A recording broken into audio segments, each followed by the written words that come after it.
Hey guys, Derek here, and today I'll be taking you through my entire Photoshop painting process of this image, which is a part of my Mumbai Rain series, which I've been putting up on Instagram. But before we get started, here's the reference image which I used, which I took from Pinterest. I will link it in the description below. And as you can see, I used the image as a reference for my composition and the form, I mean, of the building and the structure. But the colors, I mostly just eyeballed it, and I'll take you all through my process right now and how I went about everything. So let's get to it. Okay, so the canvas I started with is a 3000 by 3000 size, and that was just the default for this entire Mumbai Rains series of paintings. So I started off by, as usual, making the sky first, painting from the back to the front. And here I'm just using the default, like a rectangular brush with no texture or anything to it, and just blocking in. So I used one layer for the sky just to give me a gist of how it's gonna look and what kind of a gradient it's gonna have. You can see I barely given two shades to it. Then I started blocking in with the same brush itself. I used this brush for most of the painting. I started blocking in the main building, the train station, which is a very popular landmark in Mumbai as we know it. The idea here is not to get in any details, but just to silhouette and block it in, so that I get a gist of how the composition is going to look overall, and I can make the overall changes here itself. So normally I would use an outline to roughly sketch it in, but I felt like this would be more fun and more of a challenge. And I didn't use that many layers as well. As you can see, I've done the entire building and now the road just on one layer. Okay, and if I were to talk a little bit about the color palette, it's totally off the top of my head, but what I had in mind was that you know how teal and orange is like a really nice color combination, right? So I thought, why not push the teal to blue and the orange to red and sort of make the sky blue and the building mostly red in color and see how that looks. I actually had no idea on how it would end out looking. So it was just an experiment for me as well. It was fun. Like, I just had a lot of fun with this painting. So as you can see is that I'm not adding in too much details, but I'm just putting the base structure into position so I can then build up on this later. And this is a method which I really like using, is just first blocking in all the big shapes at first and laying in the base colors that you need, so then I can pick all the colors I want from the canvas itself and I don't have to keep going over to the color picker on the top right, you know. Yeah, and this is me just saving the painting. Yeah, I'd forgotten to do that. So like, apart from just, you know, this dullish red tone that I've given the building, I also wanted to bring in a little purple hue as such, so that's why you can see a slight change over there. Now when it comes to the sky, I switched it over to a more irregular shaped brush, but again, it doesn't really have much of a texture to it. I'll I'll actually just link my brushes in the description for you guys as well, in case you all want to use it, but honestly it's nothing special. The brushes I use are pretty basic actually, but yeah, I'll just link it. So the sky, how I went about painting the clouds is that I'm not really selecting new colors as such. I'm just picking out a darker color and a lighter color. And over here, I imagine the right side of the sky to be darker and the left side of the sky to be much lighter, because that's where I think, oh hey, there's sunlight gonna be on that side. So I'm basically just carving in the flow of the clouds by constantly color picking from the canvas itself and carving these flowy shapes out. And it was easier to carve it out because I'm not using the rectangular brush, but I'm using this irregular shaped brush. So it's pretty straightforward. Like, there's nothing much to it. And when it comes to painting clouds or skies, it just takes a lot of practice, and then you can just paint it off the top of your head.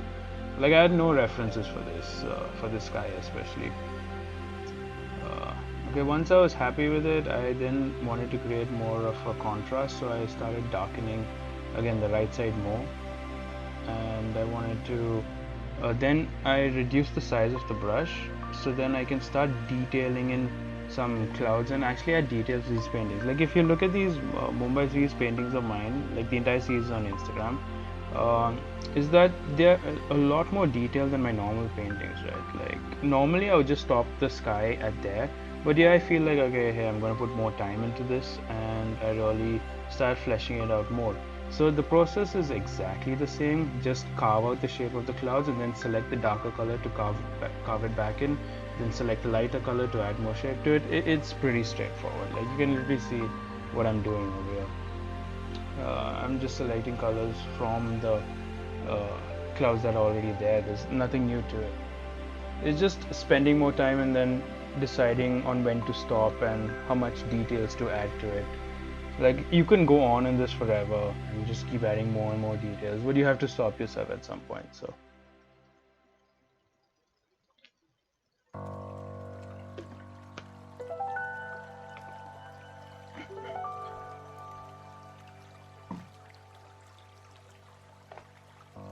okay, so now at this point, I was trying to figure out where do I start detailing or how to go about detailing this painting.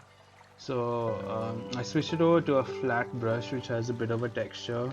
You can probably find it in my brush set itself.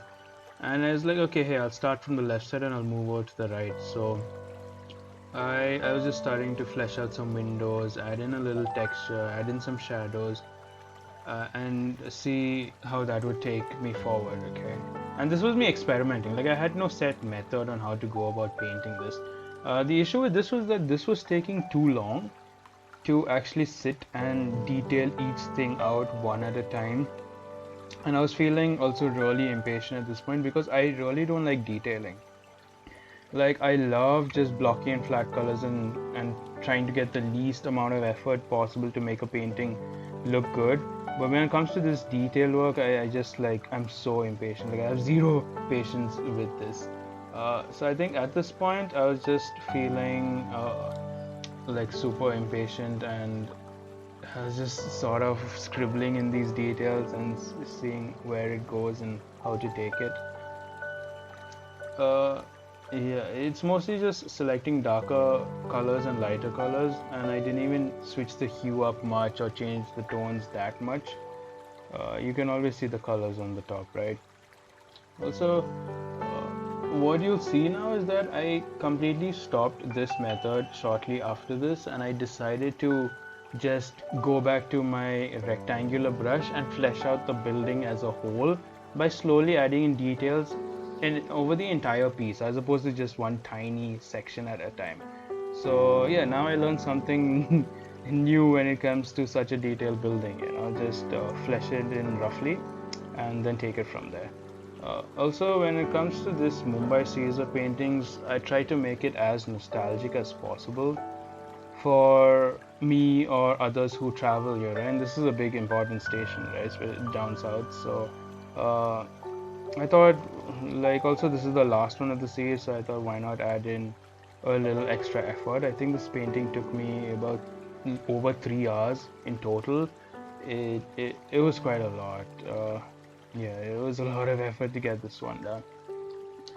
As you can see, I'm still struggling with the details and spending so much time on it. I think this small section itself would have taken me maybe 20-30 minutes. I don't know actually, but yeah, it took me a while. So then I was like, no, enough.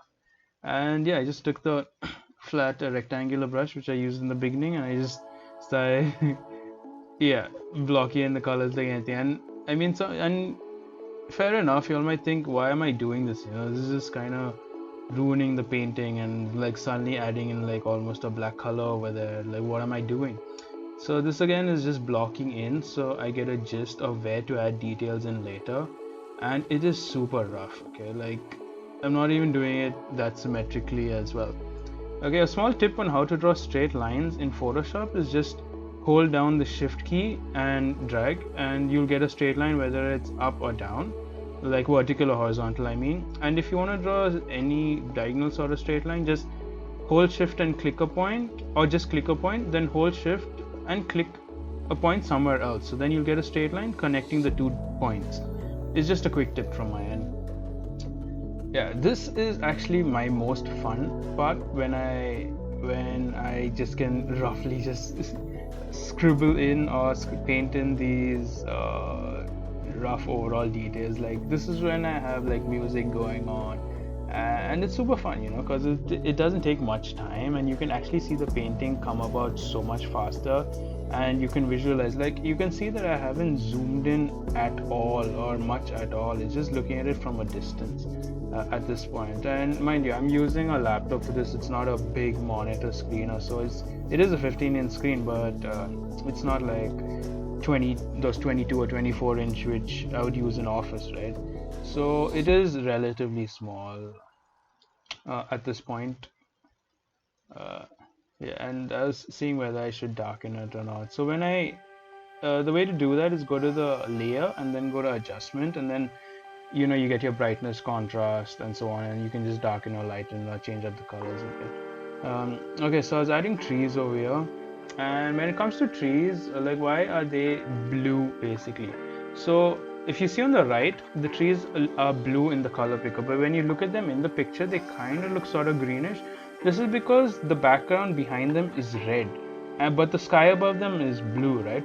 So how would trees look in this sort of a lighting when the background behind them is red and the sky is blue? What colors are they going to reflect, and what colors are they going to look like? So that's just something that you will pick up with doing a lot of studies and some observation drawing and all. Honestly, the trees over here, the colors aren't that accurate, but I felt that they looked good over here for this setting, also to make them stand out from the red behind them.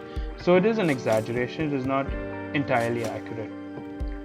I think a good way to do that would be to paint a proper green and then add a photo filter of blue on top of it, or just change the color balance and add more blue to it. That would be a good way to get a more accurate response. But yeah, I'm just eyeballing it, just having a lot of fun with it, honestly.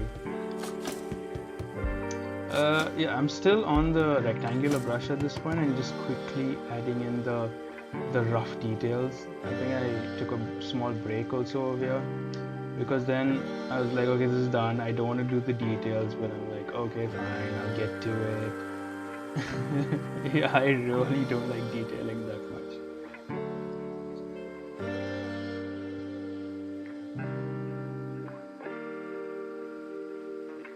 Okay, so why am I adding blue in the windows, right? Even though I'm going to make them almost black later, is that so I can give a gist that there is some glass over there. Even if I layer on top of it later and I leave like a few pixels of blue left over there, you still get the idea that there are some details of blue there, right? which is really cool. So like a lot of this is how I get a lot of details into my painting without actually intentionally doing it, because I add a lot of extra colors to the painting, like to the building. There are purples in here, there's blues, there's red, there's even more towards the pink side, and that's how you get it to be so textured, like honestly I'm still using just the default rectangular brush at this point, and you can still see that there are some details coming about. There are textures there which may look like it came out from a build, like a photo texture or so on, like or I use a texture brush, but no, it's just layering on many different strokes, and it's also a lot of randomness added. Okay, so here's a trick that I picked up. Okay, so on the right you can see that I'm adding this sort of a texture to it, and how it's just a rectangular brush, right? No, so what I did is I used a mixer brush, and I picked one point in the painting where there was a bit of blue, a bit of red, and a bit of purple, and I clicked that as the source for the mixer brush. So what I'm doing is I'm constantly clicking different sources of the painting to use as source for the mixer brush, and I've set if you want you can pause and see the settings on the top left. I think it's dry with a heavy load. So this sort of acts like a clone tool, a brush tool, and it just smears the details that I've selected all over the painting. Okay, so it's a very quick way of adding some texture to your painting without using any texture brushes or photo textures or anything to it. As you can see, I'm just building on layers and layers just using the mixer brush, and it gives me random sort of textures which I have no idea like how to control exactly, and it's just making it so much more fun for me. Like if you look on the pillars on the right, it looks like a bunch of tiles already pasted over there, but that just came by accident, just using the mixer brush. So I really love using it. It's so much fun. So yeah, you guys can try and explore with the mixer brush, but just remember that when using the mixer brush, it has to be in the same layer as the rest of your painting. I don't think you can do it on another layer. And just remember, you have to keep selecting different points of your painting for what colors you want the mixer brush to hold. That's just one important key point. Now, as you can see, without even adding in the main details, the the building already looks, kind of done. And normally I would stop at this point, but since this is for my Mumbai series of paintings, I felt like, okay, I'm gonna detail it a lot more and go all the way. And yeah, I just start spending a little more time fleshing it out properly at this point. Yeah, while my brush keeps going on the screen. Mumbai. Currently, I'm in Bangalore, but I think I will fly down to Mumbai some next week or 2 weeks from now because my house is still there and I've got to go clean it up and pick up my stuff and then I'll fly back to Bangalore.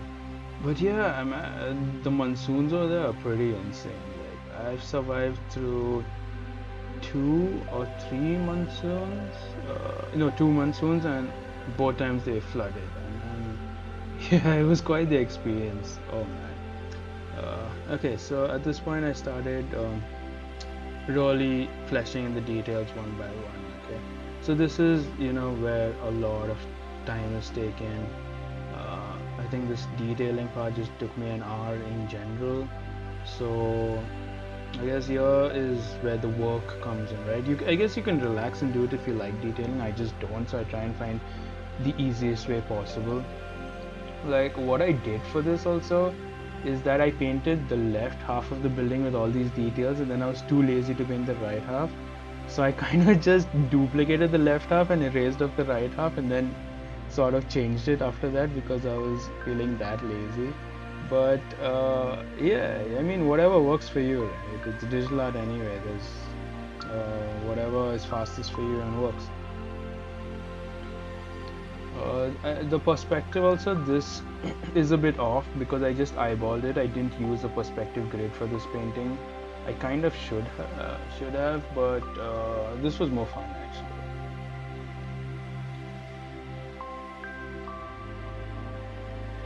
Yeah, I keep zooming out just to see how it looks overall, and if a region gets too detailed, I don't want that to be the case because then I have to make the rest of the painting that detailed, or I have to lessen the details of this. So you kind of should have a uniform level of details over the entire painting, which is a really good habit to keep. But there can be differences. Like for example, your building can be a lot more detailed than the sky, right? Because they are two totally different planes. Uh, and your character can be a lot less detailed than your background, or even more detailed than your background. That is fine. But if you're just looking at the background in detail, like a building in this case, right? You can't have the left of the building a lot more detailed than the right side of the building, unless the right side of the building is covered by fog or something of the sort, right? But you get what I'm saying. So it's always a good idea to keep zooming out and looking at your painting from a distance. That's why on the top right where the colors is, that's where I usually keep my the window called the navigator, because that will always give you a zoomed out view of your painting in general. At the moment it's on the color, but I usually switch it out and keep the navigator view over there, so I always look out. But as you can see, occasionally I will zoom out and then zoom back in to fill in the details, just so that I still keep a track on it. Otherwise I usually I sit on a chair which has wheels, right? So I can just roll back and then roll back forward and get back to the painting. Like taking a step away and looking at it is always helpful. Otherwise we just get glued to it and then we look at it later and then we're like, oh man, this looks so bad. Yeah, so here's where I think I spent the most time in the painting, just fleshing these details out. Yeah, it took a while. Oh yeah, and the screen recorder I'm using is OBS, which is, I forgot what it stands for, but it's open something. It's an open source free software which anyone can use to record their screens. I think I might link it in the description, but I don't think so. It's just OBS. It this was the first time it actually gave me problems, so I didn't have the recording for like the last 10 minutes of this painting. So I actually will be speaking about that and showing you guys the layers instead, because it it didn't record me adding the rain to the painting, which I got a bit annoyed with. It just sort of glitched out and spazzed out and just shut down. So I need to figure that out. I hope it doesn't happen again. So okay, somewhere I switched the clouds in the background. I think I switched it, yeah, to give the lighting from the right hand side, because I wanted the shadow of the buildings to fall accordingly. So if the light source is from the right, the shadows will be falling to the left. So I didn't want the building to be too symmetrical in form, so I wanted one side to be a little darker and casting shadows onto the other side. It just adds a little more interest to the painting and also adds some dynamic, as opposed to it just being a normal boring day, you know. Like always, I like adding a little dramatic lighting to some things. Yeah, so if you're looking at this, you can see that there are some random textures over there, which kind of looks good from a distance, right? Most of those are unintentional, like I don't plan for them. It's just random brush strokes that I make because I paint really fast in terms of my brush strokes, right? So it's kind of like sketching on paper. You sketch super quickly, right? So that's the same thing I do with the brush, and I just leave a lot of random strokes there, and that's usually what gives me the textures unintentionally. Like I don't really plan for half of the textures, and it ends up looking relatively textured and so on. You can actually do this entirely with a flat brush. It's just layers and layers of strokes. Whatever you're comfortable with, though. Honestly, like if you guys feel like y'all would first like to draw an outline and then paint this in, it makes a lot more sense, because then you have a lot more control of it and you can spend time on it. I just like experimenting and pushing myself, so this was fun because I mean, you guys can see that I'm still painting the entire building and road on one single layer, which I don't know if that's a good idea if you're starting off, because the whole point of digital art is also using the fact that we have layers, right, to our thing. But whatever works, right? I had fun like this, so. Okay, and yeah, I'm adding glass behind with the blue, and now you can see when I add the grills in front, it kind of looks like, hey, there's glass behind it, right? So that's why I wouldn't add the blue onto it later, and even if the like if even if your reference image doesn't have it or so on, just add in details. You're like, okay, here's the point where I just copied the left side of the building and duplicate it onto the right, and then I was like, yeah, okay, that's it. And then I wanted to add in some shadow. So I just use the rectangular select tool, and you'll see it where I just select the right side of the building, like kind of eyeballing where I wanted the shadow to fall, instead of actually painting in the shadow. And I just reduce the, yeah, right now, and I just reduce the brightness and increase the contrast, and yeah, that's the shadow. After that, I just cleaned it up a little so that it didn't look so perfect and it didn't look this unnatural. So yeah, I just cleaned it up, made it a little more irregular, and fixed the areas where it wasn't supposed to go into shade. And yeah, so it kind of looks a little better right now. And you get the dynamic, like, hey, there's sunlight coming in from the right side, you know, filtering through the clouds. And since the center of the building is sticking out a little, I had to give shadow also onto the left over there, just so that it makes it a lot more natural and adds depth and some dynamic to this building, right? Okay, from here on, it's just kind of adding in more and more details to it. I took a break again, and yeah, it was just sketching in the trees. I think I could have done a better job with the trees, spent a little more time, but I was also getting a bit impatient to finish this because the building itself took me that long, and it's like only half the painting is done at this point. So it was mostly just scribbling with a flat brush. Like I don't think there's much texture to it either. And since it's all on one layer, it's mostly just carving things in or not. And that's why I don't use an eraser, because it's all on one layer. If I make a mistake, I either undo it or I select another color and clean it up by painting over it, which I find a lot more fun. Let's just adding in a street light. So the way, again, using straight lines in Photoshop, you just hold shift and drag and you get perfectly straight lines. It is just super fast. I don't have that much control otherwise. So now I was figuring out how do I paint this road and the vehicles and all that stuff. So I was in a bit of a fix here, and like this is already probably 2 hours, 2.5 hours into the painting, right? So I thought, why don't I just select the whole thing and duplicate it and then flip it over and keep it as a reflection on the road. So that is literally what I did.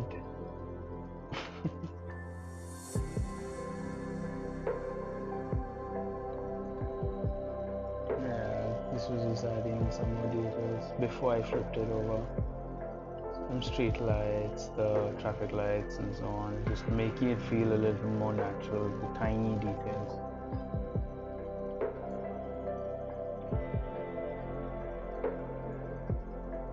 Oh wait, yeah, I first wanted to try painting in the cars, the vehicles. Yeah, actually, that's what I was actually figuring out this step for quite a while. Like, how do I complete this painting at this stage?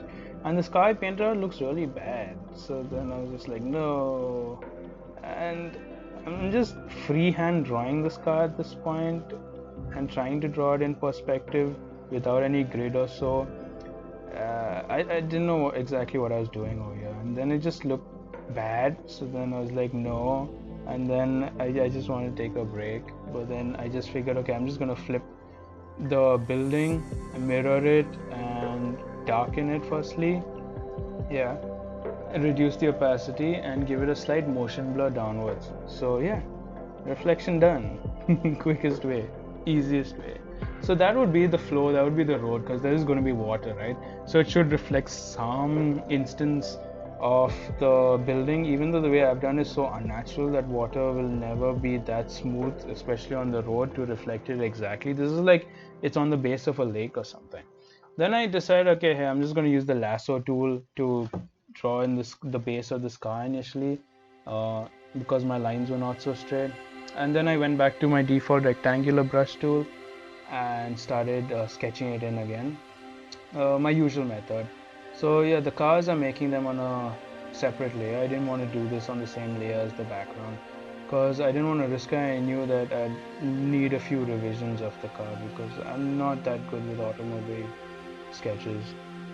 Also, yeah, there's just kind of how am I painting the details in the car is just going on a whim. I didn't really know what exactly the reflections would look like at this point, or are they going to reflect the sky, are they going to reflect a building that we can't see off screen, what colors are going to be reflected off the black of this cab. Actually I had no idea, so I just went with it and tried to make it look okay and fit into the scene. So yeah, sometimes you just gotta trust, yourself, and just when it comes to adding in details and so on. And if it doesn't look good, then you'll know, okay, next time, hey, I'll make it work the next time. So it's part of a learning curve. Like you really learn a lot when you try and problem solve things, as opposed to things just being handed to you on a plate. Like imagine if if these colors were just given to me and was just like, hey, make this entire thing with just these colors. It would be very easy, but then I'm not really learning that much. I'm figuring out how yellow the yellow would be. Like, would it be affected by the blue on top with everything? And then I decided to go to the decision and keep it saturated itself, and give pink lights to the back instead of making them red, so that it doesn't stand out too much and draw too much attention from anything else. Yeah, and I took a little time with this car, just sketching in some details, bringing it to life, especially because it's in the foreground. It had to look a little detailed in the sense, like even though the building is relatively detailed in the back, I didn't want to add a substandard car in the foreground to take away from all of that. So I just tried to flesh it in. Again, it's just with the rectangular brush, there's nothing special about it. Then I was trying to fix the perspective, like how it would be, and I was actually struggling quite a bit with it because I still think it's a bit off, actually, even in the final painting.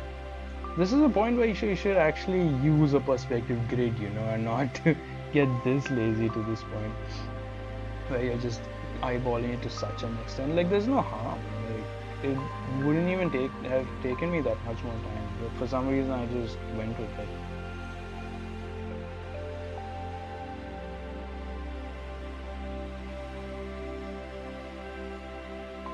Yeah, just transform and warping it, trying to fix it up, make it look okay. So this is where I like keeping the navigator, as you can see on the top right, as the window. So then I can see how it looks good overall. Even when I zoom in, I always keep an eye to the top right to give me a gist, okay, is this okay, is it not? Then I take a step back and then I warp it again and be like, okay. Then I just select that one part and warp it to fix that perspective and paint in the errors, fix it. So it's all over trial and error and what you feel personally looks good, on screen. What I thought was that I'm just gonna cheat a bit and just duplicate the cab all over the place, but that actually didn't work out as planned. Like, it looked too fake. So then I was like, oh no, I'm just gonna paint in the other cabs and make this cab bigger, so I have to paint in less of the others. Yeah, that's mostly what I just went with.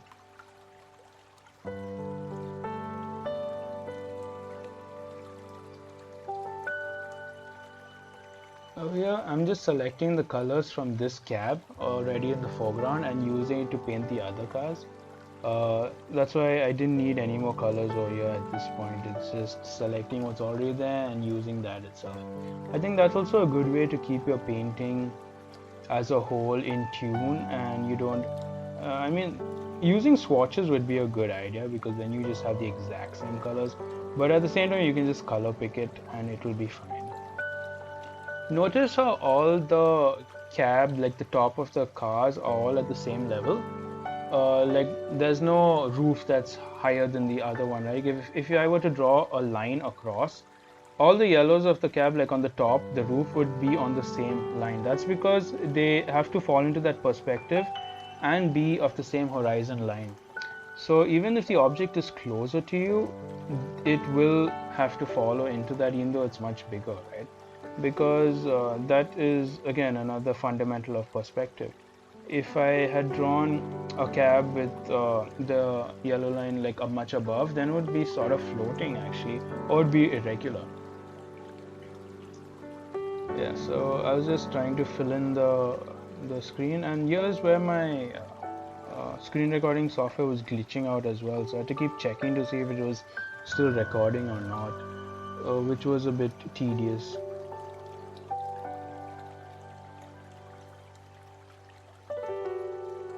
Yeah, then I duplicated the cab and just put it kind of in front, but to make it not seem so, I changed the back of it to make it seem like it's another cab.